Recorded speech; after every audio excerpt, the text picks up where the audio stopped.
മലയാളി സ്ത്രീ 60 വർഷത്തിന് ശേഷം എവിടെ നിൽക്കുന്നു? 60 വർഷം കൊണ്ട്, കേരള രൂപീകരണത്തിൻ്റെ 60 വർഷം കൊണ്ട് മലയാളി സ്ത്രീകൾക്ക് ഉണ്ടായ മാറ്റം, വളർച്ച, അത് കേരളത്തിൻ്റെ വളർച്ചയോടൊപ്പം നിൽക്കുന്നു എന്നുള്ളതാണ് ഏറ്റവും അത്ഭുതകരമായ കാര്യം. എന്താണ് ഇന്ന് മലയാളി സ്ത്രീ? വട്ടമേശ വളരെ വിശാലമായ കാലികമായ ഈ വിഷയത്തിലേക്ക് കടക്കുകയാണ്. നമ്മോടൊപ്പം ഈ ചർച്ചയിൽ പങ്കെടുക്കുന്നത് doctor Mary George, economics professor, retired, government colleges; Chintha Jerome, Kerala youth commission chairperson; Shahana Shanavas, Kerala സർവകലാശാല MBA വിദ്യാർത്ഥിനി; സരിത മോഹനൻ വർമ്മ, പ്രമുഖ മാധ്യമ പത്രപ്രവർത്തക, ഫൈനാൻഷ്യൽ എക്സ്പ്രസിൻ്റെ ലേഖിക, തിരുവനന്തപുരത്ത്. ചർച്ച തുടങ്ങുന്നു. ഡോക്ടർ മേരി ജോർജ്, ഞാൻ 2 കാര്യങ്ങൾ പറയാം. ഒന്ന്, 1920കളിൽ കേരളത്തിലെ തിരുവനന്തപുരത്തെ കോളേജുകളിലേക്ക് പ്രവേശനം കിട്ടിയ പെൺകുട്ടികളെ അഭിനന്ദിക്കാൻ വേണ്ടി അന്നത്തെ രാജകുടുംബത്തിലെ സേതു ലക്ഷ്മി ഭായ് തമ്പുരാട്ടി അവരെ കൊട്ടാരത്തിലേക്ക് ക്ഷണിച്ചിട്ട് കുറേ ചായ സൽക്കാരം കൊടുത്തു. 1920കളിൽ. കാരണം അത് വലിയ നേട്ടമായിരുന്നു അന്ന് 20കളിൽ. പിന്നീട് ഗീതാ ഗോപിനാഥിൻ്റെ ഇത് സെർച്ച് ചെയ്യുമ്പോൾ മുഖ്യമന്ത്രിയുടെ സാമ്പത്തിക ഉപദേഷ്ടാവ്, 42ാമത്തെ വയസ്സിൽ ഹാർവാർഡ് യൂണിവേഴ്സിറ്റി പ്രൊഫസർ, മലയാളി. ഗീതാ ഗോപിനാഥിൻ്റെ യൂട്യൂബ് സെർച്ച് ചെയ്തപ്പം അതിനെക്കുറിച്ച് മനസ്സിലാക്കാൻ നോക്കിയപ്പം ഗീതാ ഗോപിനാഥിൻ്റെ ഒരു പ്രസംഗം, ഞാൻ വീണ്ടും ഒരു പെൺകുട്ടിയായിട്ട് ജനിക്കാൻ ആഗ്രഹിക്കുന്നു, ഒരു ചാൻസ് തന്നാൽ ഞാൻ കേരളം പ്രിഫർ ചെയ്യുകയും ജനിക്കാൻ. പെൺഭ്രൂണഹത്യ ഇല്ലാത്ത നാട്, പെൺകുട്ടികൾക്ക് പഠിക്കാൻ അവസരം നൽകുന്ന നാട്, പെൺകുട്ടികൾക്ക് വളരാൻ സ്വാതന്ത്ര്യം നൽകുന്ന നാട്, പെൺകുട്ടികൾക്ക് സ്വന്തം അസ്തിത്വം വികസിപ്പിക്കാനുള്ള സാവകാശം നൽകുന്ന നാട് എന്ന നിലയിൽ കേരളത്തെ ഞാൻ കാണുന്നു. അതുകൊണ്ട് ഈ പശ്ചാത്തലത്തിൽ നമ്മൾ ചർച്ച ചെയ്യുകയാണ്. ഡോക്ടർ മേരി ജോർജ്, എന്താണ് അതിൻ്റെ ഒരു ആകത്തുക നമ്മൾ ഈ പറയുന്ന വിഷയത്തിൻ്റെ? അതായത് ഇപ്പോൾ ഗീതാ ഗോപിനാഥിൻ്റെ ആ പ്രസംഗത്തിൽ നിന്ന് തന്നെ എനിക്ക് തുടങ്ങാമെന്ന് തോന്നുന്നു. പെൺ ഭ്രൂണഹത്യ ഇല്ലാത്ത നാട്, അതുകൊണ്ട് കേരളത്തിൽ തന്നെ, അതുകൊണ്ടല്ല മറ്റു പല കാരണങ്ങൾ കൊണ്ടും കേരളത്തിൽ തന്നെ ജനിക്കാൻ താല്പര്യം കാണിച്ച ഗീതാ ഗോപിനാഥ് തീർച്ചയായിട്ടും വളരെ ശ്ലാഘനീയമായ അർത്ഥവത്തായ ഒന്നാണ്. പക്ഷേ അവിടെ എനിക്ക് വേറെ ഒരു കാര്യം ചൂണ്ടിക്കാണിക്കാനുള്ളത്, ഒരു പക്ഷേ ഗീതാ ഗോപിനാഥ് അറിയേണ്ട കാര്യം, അതായത് 2001 സെൻസസിൽ 6 വയസ്സിന് താഴേക്കുള്ള കുഞ്ഞുങ്ങളിൽ 961 പെൺകുട്ടികളായിരുന്നു 1000 ആൺകുട്ടികൾക്കുണ്ടായിരുന്നത്. അതേ സമയത്ത് 2011 സെൻസസിൽ, കേരളത്തിലെ കാര്യമായി പറയുന്നത്, കേരളത്തിൽ 2011 സെൻസസിൽ ആ 961 പെൺകുട്ടികൾ എന്നുള്ളത് 960 പെൺകുട്ടി 1000 ആൺകുട്ടികൾക്ക് 6 വയസ്സിൽ താഴെയായിട്ട് മാറിയിട്ടുണ്ട്. എന്ന് വച്ചാൽ പെൺ ഭ്രൂണഹത്യ വളരെ വ്യാപ്തമായ തോതിൽ ഇന്ത്യയിൽ നടക്കുന്നുണ്ട്. കേരളത്തിലേക്ക് അതിൻ്റെ സംക്രമണം കൂടുതലായി വന്നുകൊണ്ടിരിക്കുകയാണ് എന്ന് വേണം നമുക്ക് മനസ്സിലാക്കാനായിട്ട്. അതായത് ഓൾ ഇന്ത്യ തലത്തിൽ നോക്കുകയാണെങ്കിൽ 2001 സെൻസസിൽ 927 പെൺകുട്ടികളെ 1000 ആൺകുട്ടികൾക്കുള്ളൂ, ഈ 6 വയസ്സിൽ താഴെയുള്ള. അത് 2011 സെൻസസിൽ 914 പെൺകുട്ടിയായിട്ട് കുറഞ്ഞു. അമർത്യ സെന്നൊക്കെ 1980കളിൽ മുതൽ ദശലക്ഷക്കണക്കിന് പെൺകുഞ്ഞുങ്ങളാണ് ഇന്ത്യയിൽ ഡിസപ്പിയർ ചെയ്തുകൊണ്ടിരിക്കുന്നത് എന്ന് മുറവിളി കൂട്ടി അലാം ചെയ്തിട്ട് പോലും ഇന്ത്യയിൽ അതിൻ്റെ വ്യാപ്തി കുറയ്ക്കാൻ കഴിഞ്ഞിട്ടില്ല. അതുകൊണ്ടാണ് 927 നിന്ന് 914 കുറഞ്ഞത്. അതേ സമയത്ത് നമുക്ക് അത്രയും വലിയ ഭയക്കേണ്ട ആവശ്യമില്ല. പക്ഷേ ആ പ്രവണത കേരളത്തിലും ഉണ്ട്, രൂഢമൂലമാണ് എന്നതിൻ്റെ തെളിവാണ് 961 നിന്ന് 900. അപ്പം ഗീതാ ഗോപിനാഥ് ഒരുപക്ഷെ സ്റ്റാറ്റിസ്റ്റിക്സ് നോക്കിയിട്ടില്ലെങ്കിൽ ഇത് നോക്കട്ടെ എന്നാണ് എൻ്റെ ഒരു അഭിപ്രായം. അപ്പം ഞാൻ പറഞ്ഞു വരുന്നത്, പെൺകുട്ടി ഒരു ബാധ്യതയാണ്, ഒരു ആസ്തിയല്ല എന്ന ചിന്ത ഒരുപാട് ഭവനങ്ങളിൽ ഇന്നുമുണ്ട്. അപ്പോൾ അത് കേരളത്തിൻ്റെ വളർച്ചയല്ല കാണിക്കുന്നത്, തളർച്ചയാണ് കാണിക്കുന്നത് എന്നുള്ള അഭിപ്രായം എനിക്കില്ല. ഒരുപാട് മേഖലകളിൽ കേരളം വളരെ ശക്തമായ രീതിയിൽ വളർന്നിട്ടുണ്ട്. ഞാനൊരു ഉദാഹരണം പറയട്ടെ, ടീച്ചറിനെ സപ്പോർട്ട് ചെയ്യുന്നുണ്ട്. ഞങ്ങളുടെ നാട്ടിലെ നമ്മുടെ തിരുവിതാംകൂർ എന്ന് വെച്ചാൽ കോട്ടയം, കോതമംഗലം, എറണാകുളത്തിൻ്റെ കിഴക്കൻ ഭാഗങ്ങൾ, ഇടുക്കി, അവിടെയൊക്കെ കുടുംബങ്ങൾ രക്ഷപ്പെട്ടത് പെൺകുട്ടികളെ നേഴ്സിംഗും പാസ്സായിട്ട് ജർമ്മനിയിലും ഗൾഫിലൊക്കെ പോയത് കൊണ്ടാണ്. അവിടെ ആൺകുട്ടികളെക്കാൾ ആ കുടുംബങ്ങളെ രക്ഷപ്പെടുത്തിയത് പെൺകുട്ടികളാണ്. രക്ഷപ്പെടുത്തുക മാത്രമല്ല, അവരെയൊക്കെ സാമ്പത്തികമായിട്ട് ഉന്നത തലങ്ങളിലേക്ക് എത്തിച്ചത് 60കളിലും 70കളിലും ആദ്യം ജർമ്മനിയിലേക്കും പിന്നീട് ഗൾഫിലേക്കും പോയ പെൺകുട്ടികളാണ്. ഇപ്പോൾ അമേരിക്കയിലും ഒക്കെ ധാരാളം പേര് അങ്ങനെ നേഴ്സസായിട്ട് ഈ മലയോര ജില്ലകളിൽ നിന്ന് പോയിട്ട് പ്രവർത്തിക്കുന്നുണ്ട്. പിന്നെ അതുപോലെ എനിക്ക് ഇപ്പോൾ സ്ത്രീകളെ പറ്റി ഗീതാ ഗോപിനാഥ് പറഞ്ഞതിനോട് എതിരഭിപ്രായം ഒന്നുമില്ല. പക്ഷേ ഇപ്പോൾ ലോകത്ത് തന്നെ, അതായത് യുണൈറ്റഡ് നേഷൻസ് ഒക്കെ അംഗീകരിച്ചിട്ടുള്ള ഒരു കാര്യമുണ്ട്. മൂലധനം പുരുഷനിൽ എന്നതുപോലെ സ്ത്രീകളിലും നിക്ഷേപിക്കുകയാണെങ്കിൽ, മൂലധനം സ്ത്രീകളിൽ നിക്ഷേപിക്കുക എന്ന് പറഞ്ഞാൽ വിദ്യാഭ്യാസത്തിൽ, ഹെൽത്തിൽ, ഇതിലൊക്കെയാണ് ആ മൂലധന നിക്ഷേപം വരേണ്ടത്. ഇപ്പോൾ വിദ്യാഭ്യാസത്തിലെ മൂലധന നിക്ഷേപം നന്നായി വരികയാണെങ്കിൽ പ്രൊഫഷണൽ ക്വാളിഫിക്കേഷൻസോടുകൂടി പെൺകുട്ടികളുടെ എന്താ പറയുക പ്രവർത്തന മികവ്, അതായത് ലേബർ മാർക്കറ്റിലെ അവരുടെ വിപണി മൂല്യം വർദ്ധിക്കും. അതുമാത്രവുമല്ല, UN സ്റ്റഡീസ് പറയുന്നത് 2 മുതൽ 3% വരെ GDP-യിൽ വർധനവുണ്ടാകും സ്ത്രീ സമത്വം, സ്ത്രീ പുരുഷ സമത്വം കൊണ്ടുവരാൻ സാധിക്കുകയാണെങ്കിൽ എന്നാണ്. അതായത് ഈ മൂലധന നിക്ഷേപത്തിലും മറ്റ് ഹെൽത്തിലും ഒക്കെ സ്ത്രീ പുരുഷ സമത്വം കൊണ്ടുവരികയാണെങ്കിൽ തീർച്ചയായിട്ടും 2 to 3% ഇൻക്രീസ് ഇൻ GDP. ഇപ്പം നമ്മുടെ GDP 5.4% എന്ന് പറയുന്നു, 7.3 എന്നൊക്കെ പറയുന്നു. എന്താണെങ്കിൽ അതിൽ 3% വർധനവുണ്ടാകുമെന്നുണ്ടെങ്കിൽ അത് വലിയ വർധനവാണ്. അതന്നെ. ചിന്ത ജെറോം, എന്താണ് ഒരു ആധുനിക മലയാളി പെൺകുട്ടി, ആ ഒരു സങ്കല്പം എന്താണ് ഒരു പെൺകുട്ടിയുടെ പ്രൊഫൈൽ ഇന്നത്തെ കേരളത്തിൽ? നമ്മൾ ഇന്നത്തെ പെൺകുട്ടിയുടെ പ്രൊഫൈല് മനസ്സിലാക്കാൻ ശ്രമിക്കുമ്പോൾ കേരളം എന്തായിരുന്നു എന്നും കേരളത്തിൽ ആദ്യത്തെ സ്ത്രീയുടെ അവസ്ഥ, സ്റ്റാറ്റസ് എന്തായിരുന്നു എന്നുകൂടി ആലോചിക്കേണ്ടതുണ്ട്. ഒരുപക്ഷെ നവോത്ഥാനത്തിൻ്റെ നാട്ടിൽ നിന്നെത്തിയ സ്വാമി വിവേകാനന്ദൻ, അന്ന് കേരളം രൂപവൽക്കരിക്കപ്പെട്ടിട്ടില്ല, പക്ഷേ കേരളം എന്ന് നമ്മളിന്ന് വിളിക്കപ്പെടുന്ന മണ്ണിൽ ചവിട്ടി നിന്നിട്ട് പറഞ്ഞത് ഇവിടം ഭ്രാന്താലയമാണ് എന്നാണ്. അത് അന്ന് ഇവിടുത്തെ സ്ത്രീ അനുഭവിച്ചിരുന്ന പ്രശ്നങ്ങൾ കൂടി കണക്കിലെടുത്തിട്ടായിരിക്കണം അദ്ദേഹം അത് പറഞ്ഞത്. അതായത് ചേറിൽ പണിയെടുക്കുന്ന പെണ്ണിനെ കണ്ട് ഇഷ്ടപ്പെട്ടാൽ ജന്മിത്തമ്പ്രാൻ ഇന്ന് രാത്രി അവൾ എൻ്റെ മനയിലേക്ക് വരട്ടെ എന്ന് പറഞ്ഞാൽ തിരിച്ചൊരക്ഷരം മിണ്ടാതെ കൂടെ പോകേണ്ടി വരുന്ന ചെറുമികളുടെ നാടായിരുന്നു കേരളം. വിദ്യാഭ്യാസം നേടാൻ കഴിയാതിരുന്ന, പുറത്തിറങ്ങി സ്വതന്ത്രമായ അഭിപ്രായം പറയാൻ കഴിയാതിരുന്ന, ഒരുപാട് യാതനകൾ അനുഭവിച്ചിരുന്ന സ്ത്രീകളുടെ നാടായിരുന്നു കേരളം. മാറുമറയ്ക്കാൻ അവകാശമില്ലാതിരുന്ന, ഒരുപാട് വസ്ത്ര സ്വാതന്ത്ര്യത്തിനകത്ത്, അഭിപ്രായ സ്വാതന്ത്ര്യത്തിനകത്ത്, അല്ലെങ്കിൽ അടുക്കള വിട്ട് പുറത്തേക്ക് ഇറങ്ങാൻ കഴിയാത്ത, കിടപ്പറയിലും അടുക്കളയിലും മാത്രം ഒതുങ്ങേണ്ടവളാണ് പെണ്ണ് എന്ന് കരുതിയിരുന്ന ഒരു മണ്ണിൽ നിന്നും സർ നേരത്തെ സൂചിപ്പിച്ചതുപോലെ ഇനിയും ഞാനൊരു പെണ്ണായി പിറക്കണമെങ്കിൽ അത് കേരളത്തിൽ തന്നെ ആയിരിക്കണം എന്ന് പറയുന്ന തരത്തിലേക്ക് ലോകം മുഴുവൻ സഞ്ചരിച്ച സ്ത്രീകൾ പോലും പറയുന്ന അവസ്ഥയിലേക്ക് കേരളം മാറിയിട്ടുണ്ട്. ആ മാറ്റത്തിൻ്റെ പരിണാമത്തിൻ്റെ ചരിത്രം നമ്മൾ പരിശോധിക്കണം. സഖാവ് ഗൗരിയമ്മയുടെ ആത്മകഥ വായിക്കുമ്പോൾ നമുക്ക് കൃത്യമായിട്ടറിയാം. അതിൽ പറയുന്നുണ്ട്, പണി കഴിഞ്ഞ് തിരിച്ചു വരുന്ന കർഷകൻ ഭാര്യയും മക്കളെയും നെഞ്ചോട് ചേർത്ത് പിടിച്ച് രാത്രി വായിക്കുന്നത് ആ കാലഘട്ടത്തിൽ കുമാരനാശാന്റെ നളിനിയും ലീലയും ഒക്കെ ആയിരുന്നു. അതുകൊണ്ടാണ് അന്ന് ജനിച്ച പെൺകുട്ടികൾക്കൊക്കെ നളിനിയെന്നും ലീലയെന്നും കുമാരനാശാന്റെ സ്ത്രീ കഥാപാത്രങ്ങളുടെ പേരുകൾ ഇട്ടുകൊണ്ടാണ് ആ കർഷകർ അവരുടെ ആത്മരോഷം അല്ലെങ്കിൽ നവോത്ഥാനത്തോടുള്ള കുതിപ്പ്, പുരോഗമന ചിന്താഗതി പ്രകടിപ്പിച്ചത്. അപ്പോൾ ശ്രീനാരായണ ഗുരുദേവൻ ഉൾപ്പെടെ, അബ്ദുൽ ഖാദർ മൗലവി ഉൾപ്പെടെ, ക്രിസ്ത്യൻ മിഷണറിമാർ ഉൾപ്പെടെ, കുമാരനാശാൻ ഉൾപ്പെടെ നമ്മുടെ നാട്ടിലെ നവോത്ഥാന നായകന്മാരും പുരോഗമന പ്രസ്ഥാനങ്ങളും വഹിച്ച പങ്കിൻ്റെ ഭാഗമായിട്ടാണ് സ്ത്രീക്ക് ഇത്രയും വലിയ കുതിപ്പുണ്ടായത്.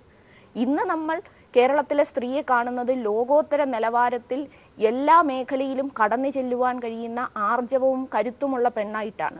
പെട്രോൾ പമ്പിൽ ഉൾപ്പെടെ, അല്ലെങ്കിൽ വാഹനം ഓടിക്കുന്ന, ഹെവി വെഹിക്കിൾ ഓടിക്കുന്നതുൾപ്പെടെ എല്ലാ മേഖലയ്ക്കകത്തും കടന്നു ചെല്ലുവാൻ കഴിയുന്ന സാന്നിധ്യമായി സ്ത്രീ മാറിയിട്ടുണ്ട്.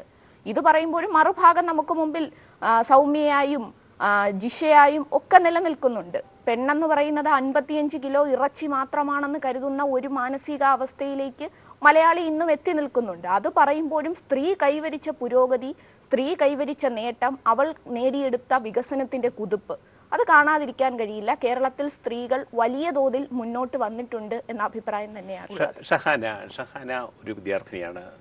നിങ്ങളുമായിട്ടൊക്കെ നോക്കുമ്പോൾ വളരെ താരതമ്യേന ജൂനിയർ ആയിട്ടുള്ള പെൺകുട്ടിയാണ്. വിദ്യാഭ്യാസം എപ്പോഴും കേരളത്തിലെ വിവിധ സമുദായങ്ങളിലെ പെൺകുട്ടികളെ, വനിതകളെ വളർച്ചയിലേക്കും പുരോഗതിയിലേക്കും നയിച്ചു. അതാണ് കേരളത്തിൽ മൊത്തം ഇന്ന് കാണുന്ന വളർച്ചയ്ക്ക് കാരണം പെൺകുട്ടികളുടെ ഒരു വളർച്ച തന്നെയാണ്. ഒരു വിദ്യാർത്ഥിനി എന്ന നിലയ്ക്ക് ഇതേക്കുറിച്ചുള്ള കാഴ്ചപ്പാടെന്താ?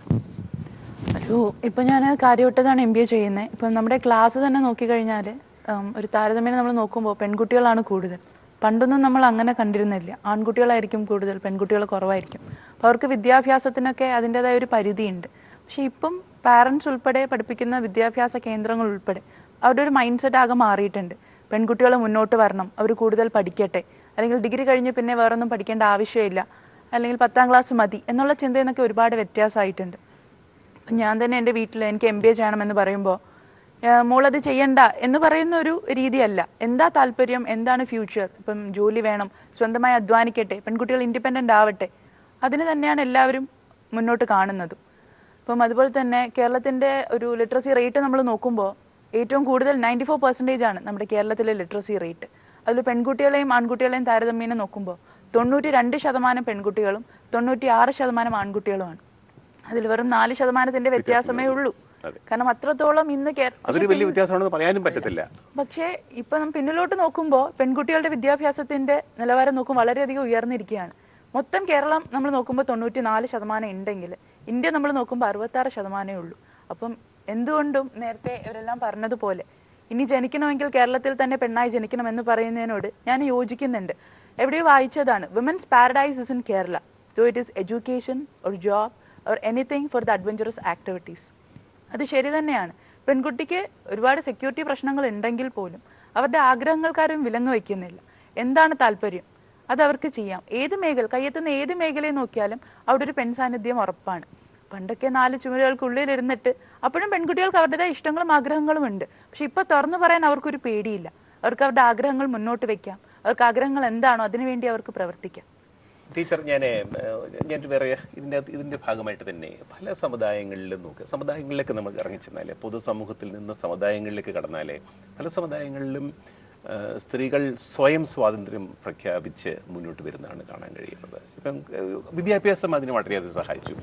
ഇതിനൊക്കെ ഒരു കാറ്റലിസ്റ്റ് ആയത് വിദ്യാഭ്യാസമാണ്. ഇപ്പോഴേ ഈ ചൈൽഡ് മാരേജ്, ബാല്യവിവാഹം, ഇതൊക്കെ കൊണ്ട് വളരെയധികം പിന്നോക്കാവസ്ഥയിലായിരുന്നു മുസ്ലിം സമുദായത്തിലെ പെൺകുട്ടികൾ. നമുക്കിപ്പോൾ പക്ഷേ ഇപ്പോൾ കഴിഞ്ഞ ഒരു 10-15 വർഷമായിട്ട് നമ്മൾ കേരളത്തിൽ കാണുന്നത്, ഒരു കാലത്ത് ഞങ്ങളൊക്കെ റിപ്പോർട്ടറുമായിട്ട് വരുമ്പം തിരുവനന്തപുരത്ത് ഒരു റാങ്ക് 10ാം ക്ലാസ്സിൽ പ്രീ ഡിഗ്രിക്ക് ഒരു റാങ്ക് എന്നൊക്കെ പറഞ്ഞാൽ എല്ലാം തിരുവനന്തപുരത്ത് ഇട്ടാവട്ടത്തിലെ ഒന്നിലും ഹോളി ഏഞ്ചൽസിലെ അല്ലെങ്കിൽ നിർമ്മല ഭവനിലെ ഇവിടെയൊക്കെ കാണും. എല്ലാ റാങ്കുകളും തിരുവനന്തപുരത്ത് തന്നെ കാണും. ഇപ്പം റാങ്കുകാരെല്ലാം മലപ്പുറത്താണ്, അതും പെൺകുട്ടികൾ.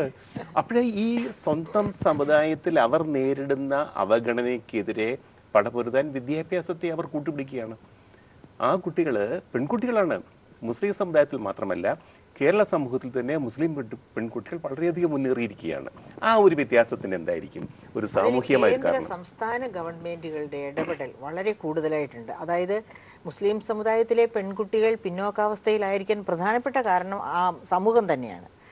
പെൺകുട്ടികൾക്ക് വിദ്യാഭ്യാസം കൊടുക്കുന്ന സ്വഭാവമല്ലായിരുന്നു. പക്ഷെ കേരളത്തിലാണ് ഇപ്പോഴും ഈ മുസ്ലിം പെൺകുട്ടികൾ കൂടുതലായിട്ട് വിദ്യാഭ്യാസത്തിൽ മുന്നോട്ട് വരുന്നത്, അവരുടെ പ്രാഗൽഭ്യം തെളിയിക്കുന്നത്.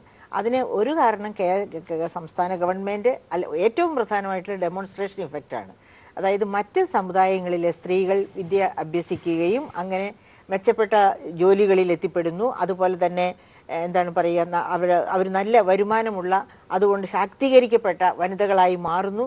ഇതിൻ്റെയൊക്കെ ഈ ഡെമോൺസ്ട്രേഷൻ ഇഫക്റ്റ് വളരെ കൂടുതലായിട്ട് മുസ്ലിം 8ലും 9ലും പഠിക്കുമ്പോൾ തന്നെ കല്യാണം കഴിച്ചു പോകുന്ന പെൺകുട്ടികൾ ജീവിതം അവിടെ അവസാനിക്കുക. എനിക്കറിയാം. ഞാൻ തൃശ്ശൂർ വിമല കോളേജിൽ പിന്നെ എൻ്റെ MA കഴിഞ്ഞ ഉടനെ പഠിപ്പിക്കാൻ ആരംഭിക്കുമ്പോൾ 5 വയസ്സിലെ വിവാഹം കഴിഞ്ഞ ഒരു പെൺകുട്ടി മലപ്പുറത്ത് നിന്ന്, ഒരു മുസ്ലിം പെൺകുട്ടി തൃശ്ശൂർ വിമല കോളേജിൽ അന്ന് 5 വയസ്സിൽ കല്യാണം കഴിഞ്ഞ്. അന്ന് അങ്ങനെയായിരുന്നു ശൈശവ വിവാഹം. എന്നിട്ട് ആ കുട്ടി തന്നെ പറയുമായിരുന്നു, ഞാൻ 12 വയസ്സ് വരെ ഇത് കേട്ടോ, ഞാൻ 12 വയസ്സ് വരെ എൻ്റെ അമ്മായിയമ്മയുടെ കൂടെ കിടന്നിരുന്നേത്ത് ആ കുട്ടി തന്നെ പറഞ്ഞിട്ടുണ്ട്. ആ അവസ്ഥയിൽ നിന്നൊക്കെ ഒരുപാട് മാറ്റം വന്നു. അപ്പോൾ ഈ മാറ്റം വന്നത് ഒന്ന് ഗവൺമെൻറ് ഓഫ് ഇന്ത്യ തന്നെ മുസ്ലിം പെൺകുട്ടികളുടെ വിദ്യാഭ്യാസത്തിന് പ്രത്യേകമായ സ്കോളർഷിപ്പ് പദ്ധതി കൊണ്ടുവന്നു. അതുപോലെ തന്നെ കേരള ഗവൺമെൻറ്റും അങ്ങനെയുള്ള, അതായത് അവരെ എൻകറേജ് ചെയ്യത്തക്ക രീതിയിലുള്ള ഒരുപാട് മെഷേഴ്സ് കൊണ്ടുവന്നിട്ടുണ്ട്. പിന്നെ കേരളത്തിൽ പൊതുവെ വിദ്യാഭ്യാസ രംഗത്ത് പെൺകുട്ടികൾ ആൺകുട്ടികളെ പോലെ തന്നെ ചുവടുറപ്പിച്ചു എന്നത് തന്നെ അവരെ ആ ഡെമോൺസ്ട്രേഷൻ ഇഫക്റ്റ് തീർച്ചയായിട്ടും ഉണ്ടായിരുന്നു. അതിൻ്റെയൊക്കെ ഫലമായിട്ടാണ് മുസ്ലിം പെൺകുട്ടികൾ, അപ്പോൾ ഈ ബുദ്ധിപരമായിട്ട് ഒരു സമൂഹത്തിൽപ്പെട്ട കുട്ടികളും പിന്നിലല്ല എന്നതിൻ്റെ തെളിവാണ് ഇപ്പോൾ ഈ റാങ്കുകളൊക്കെ മലപ്പുറത്തേക്ക് ചെല്ലുന്നത്, അത് പെൺകുട്ടികൾ പിന്നെ വാരിക്കൂട്ടുന്നു എന്നൊക്കെ പറയുന്നത്. പിന്നെ എനിക്ക് ഇപ്പോൾ സരിത പറഞ്ഞതും തന്നെ, സരിത ആ സ്ത്രീകളുടെ ശാക്തീകരണത്തെ പറ്റി പറഞ്ഞല്ലോ. 1922 തന്നെ തിരുവിതാംകൂറിൽ സ്ത്രീകൾക്ക് വോട്ടവകാശം ഉണ്ടായിരുന്നു. 1918 ഇംഗ്ലണ്ടിൽ പോലും വോട്ടവകാശം സ്ത്രീകൾക്ക് കിട്ടുന്നത്. അപ്പോൾ 1918 ഇംഗ്ലണ്ടിൽ കിട്ടി, 1922 തന്നെ കേരളത്തിൽ പിന്നെ അതായത് കേരളത്തിൽ തിരുവിതാംകൂറിൽ പിന്നെ അങ്ങനെ വോട്ടവകാശം കിട്ടി. അത് മാത്രമല്ല 1936 യൂണിവേഴ്സിറ്റി കോളേജ്, അത് അന്ന് അധികവും പുരുഷന്മാർക്കാണ്. അതേ സമയത്ത് അതുപോലെ തന്നെ വിമൻസ് കോളേജ്, മഹാറാണീസ് വിമൻസ് കോളേജ്, ഇതൊക്കെ 1930കളിൽ തന്നെ കേരളത്തിൽ. അപ്പം പക്ഷെ അവർ തന്നെ പറയുന്നുണ്ട് ഇതൊക്കെ മിഷണറിമാർ ആണ് ഇവിടേക്ക് അദ്ദേഹം വിദ്യാഭ്യാസത്തിന്റെ സ്വാധീനം വളരെയധികം. അതാണ് നാഗർകോയിൽ ഭാഗത്തൊക്കെ മിഷണറീസിന്റെ സ്കൂൾസ്, കോളേജസ്, അങ്ങനെ അവിടെ നിന്ന് ഇങ്ങോട്ട് English CMS college, CMS college, എല്ലാ സമുദായങ്ങൾക്കും വേണ്ടി തുറന്നു കൊടുത്തു. അതാണ് ജാതി ചിന്തയില്ലാതെ എല്ലാവരെയും വിദ്യാഭ്യാസത്തിലേക്ക് ആകർഷിക്കാനായിട്ട് ഇങ്ങനെയുള്ള പള്ളികളുമായിട്ട് മിഷണറികളുമായിട്ടൊക്കെ ബന്ധപ്പെട്ട് വന്ന വിദ്യാഭ്യാസ സ്ഥാപനങ്ങൾ ഇതൊക്കെ ഉണ്ടായിരുന്നു. അപ്പം ഇതിൻ്റെ എല്ലാം ഒരു പിൽക്കാലത്ത് ഓരോ സമൂഹത്തിനും അവരുടേതായ സ്കൂള് വേണം, കോളേജ് വേണം, അങ്ങനെ അവരുടെ സമൂഹത്തിൽപ്പെട്ടവർക്ക് കൂടുതൽ ഊന്നൽ കൊടുത്ത് പഠിപ്പിക്കണം. പണ്ട് ഇംഗ്ലീഷ് ചെകുത്താന്റെ ഭാഷയാണെന്നായിരുന്നു പഠിപ്പിച്ചിരുന്നത്. മുല്ലാക്കന്മാർ പഠിപ്പിച്ചത് ചെകുത്താന്റെ ഭാഷയാണ്, പഠിച്ചുകൂടാ. അതിന്ന് മാറി പെട്ടെന്നാണ് മാറ്റം ഉണ്ടായത്. ഭയങ്കര രസമാണ് കേട്ടോ ഈ മുസ്ലിം സമുദായത്തിലെ മാറ്റം. പെട്ടെന്ന് മുസ്ലിങ്ങൾ തന്നെ സ്കൂളുകൾ സ്ഥാപിച്ചു, ഇംഗ്ലീഷ് ഓരോ സമൂഹത്തിനും ഇംഗ്ലീഷ് ഹൈസ്കൂൾ. അതാ ഓരോ സമുദായത്തിനും അവരവരുടെ സ്കൂൾ. അതൊക്കെ ഈ ക്രിസ്ത്യൻ രീതിയിൽ നിന്നാണ് പഠിക്കുന്നത്. ഇവോൾവ് ചെയ്ത് അങ്ങനെയാണ്.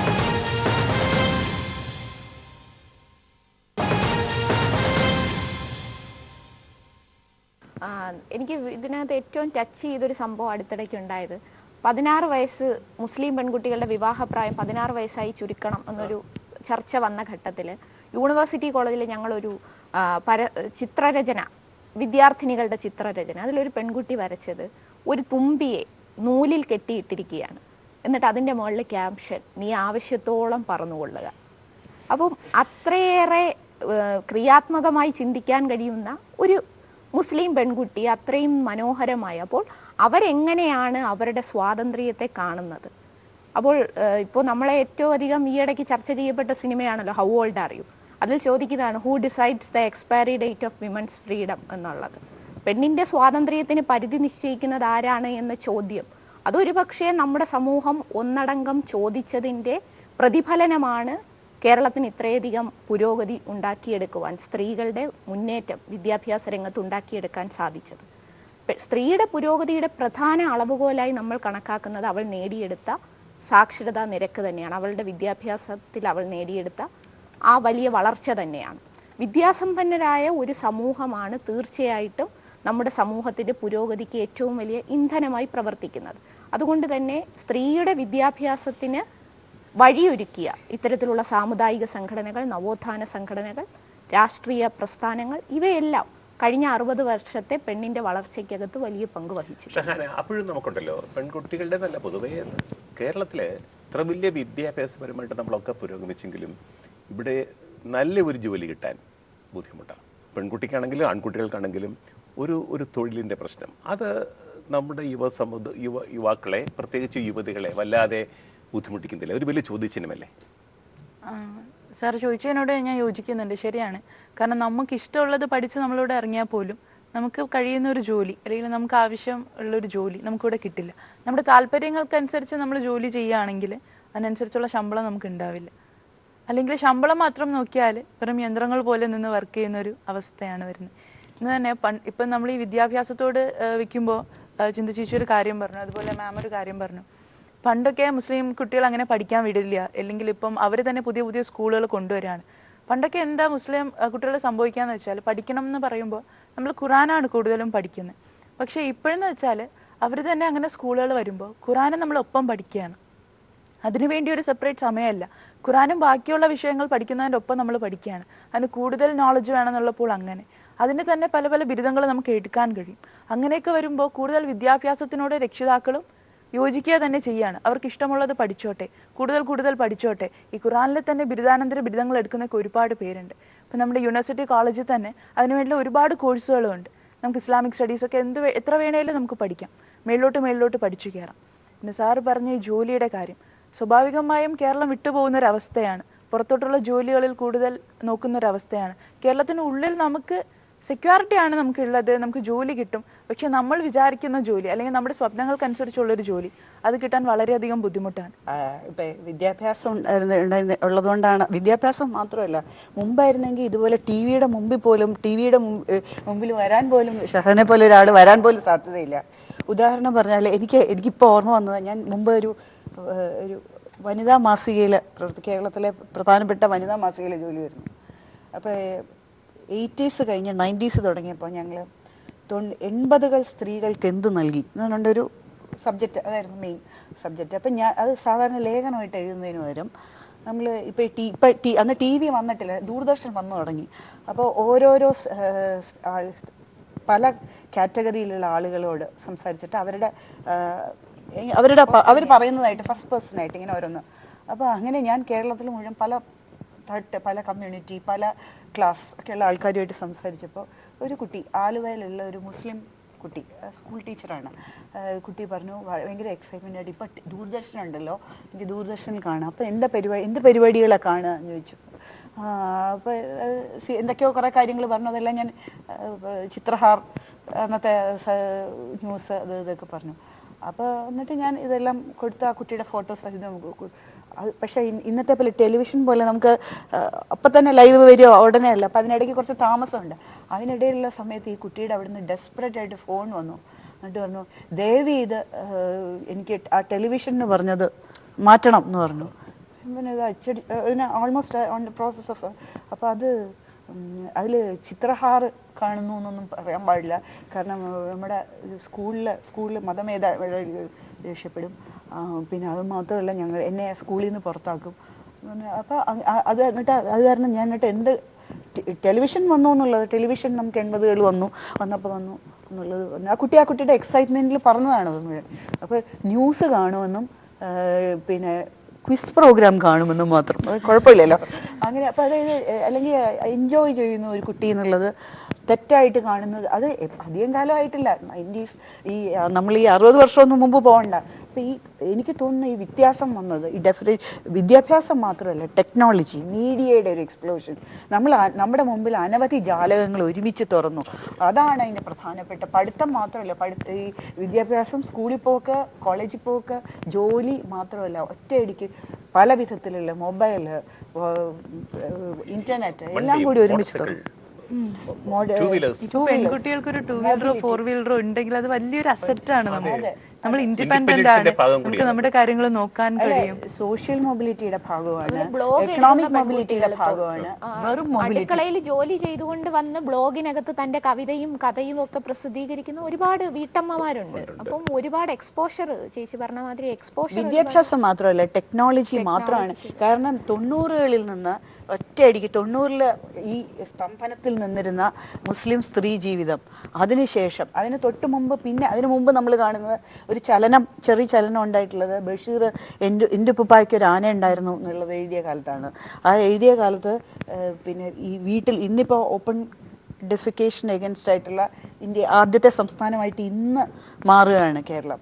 പക്ഷെ അന്ന് മുസ്ലിം സ്ത്രീകളുടെ ഇടയിൽ അങ്ങനെ മുസ്ലിം വീടുകളിൽ അത് മാറ്റുന്നതിന് ലോകത്തിൽ ആദ്യമായിട്ട് ഒരു കാമുകൻ, ഒരു പ്രണയിനിക്ക് ഒരു കക്കൂസ് സമ്മാനിച്ചത് ഈ ഇന്ദുപ്പയുടെ ഐക്യരാന ഉണ്ടായിരുന്നു എന്നുള്ളതിലാണ്. പക്ഷെ അത് വളരെയധികം പുരോഗമനത്തിന്. ഹോട്ടലിൽ പോകുമ്പോഴേ ഒരു ചായ 2 ചായ പറയുമ്പോൾ അല്ല, ഒരു ചായ ഒരു കാപ്പി എന്ന് പറയാൻ സാറാമ്മയ്ക്കും അതോടൊപ്പം തന്നെ കേശവൻ നായർക്കും പറ്റുമ്പോൾ അവിടെ അന്നേ സമത്വത്തിന്റെ ഒരു ചിന്താഗതി ബഷീർ കൊണ്ടുവന്നില്ല. ശ്രദ്ധിക്കണം, അതിൽ സാറാമ്മയും കേശവൻ നായരുമാണ്. അതെ എഴുതുന്ന ഒരു മുസ്ലിം കഥാകൃത്ത് എഴുതുന്നു സാറാമ്മയും കേശവൻ നായരും തമ്മിലുള്ള പ്രേമത്തിനെ കുറിച്ച് 50 കൊല്ലം മുമ്പ്.